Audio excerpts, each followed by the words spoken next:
I work as an editor in a small regional media outlet. This year, 2 journalists announced that they were planning to retire. We need to look for a replacement for them.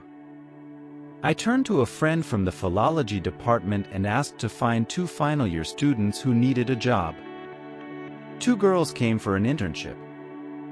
The strange began from the moment they sat down at the computers. One couldn't figure out how to launch a text editor. The second began to look for the Start button in Linux. And then she also expressed her complaints that most of our computers run Linux. Then the first one couldn't turn on the computer because she accidentally pressed caps lock. I was swearing and swearing all morning, and then I called our system administrator. I learned this story from the system administrator. I sent both of them to the area with a journalist.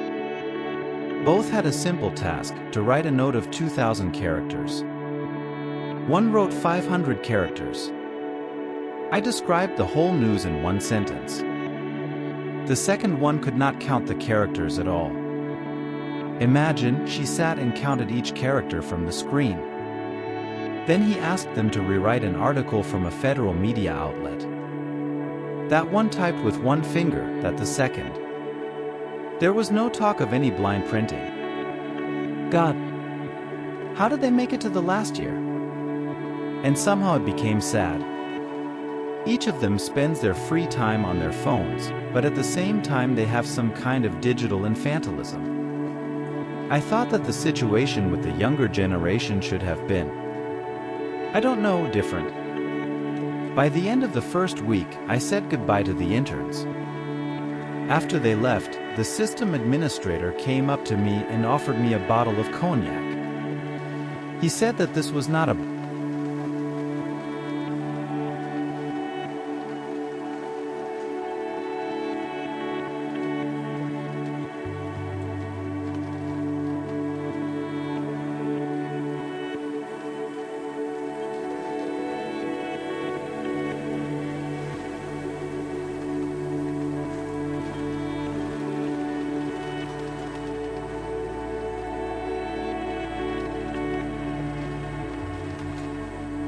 As the weeks passed, the new journalists, Kate and Jane, seamlessly integrated into the newsroom. Their professionalism and dedication were a breath of fresh air after the ordeal with the previous interns.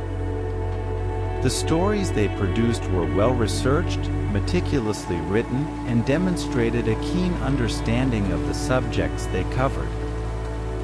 One day, as I was reviewing their latest articles, I couldn't help but feel grateful for the stroke of luck that brought them to our media outlet. Their work ethic and commitment to quality journalism were evident in every piece they submitted. It was clear that age was not a factor when it came to dedication and competence. Kate, in her 30s, had a background in investigative journalism, while Jane, closer to 40, had a knack for human interest stories. Together, they complemented each other, bringing a diverse range of skills to the newsroom. It was a stark contrast to the previous interns who struggled even with basic tasks. The atmosphere in the newsroom improved significantly. The energy and enthusiasm of the new journalists seemed contagious, motivating the rest of the team to step up their game. The palpable sense of frustration that had lingered during the internship fiasco was now replaced with a renewed sense of purpose and accomplishment. As the months passed, Kate and Jane proved to be valuable assets to the media outlet. They adapted quickly to the digital tools and technologies used in modern journalism, debunking the notion of a generational digital gap. Their proficiency in navigating complex tasks and their ability to produce high-quality content made them stand out. Reflecting on the entire experience, I realized that the challenges with the previous interns were a valuable lesson in the hiring process. It reinforced the importance of thoroughly vetting candidates to ensure they possess the necessary skills and mindset for the job. The camaraderie in the newsroom blossomed, and everyone appreciated the positive change. Even the system administrator, who had endured the chaos of the previous interns, found relief and could focus on his core responsibilities once again. In the end, the search for replacements turned out to be a blessing in disguise. It not only brought in skilled and dedicated journalists but also highlighted the significance of careful consideration in the hiring process. The newsroom was now a vibrant and dynamic space, with a team that embraced diversity, competence, and a shared passion for delivering impactful stories to the community.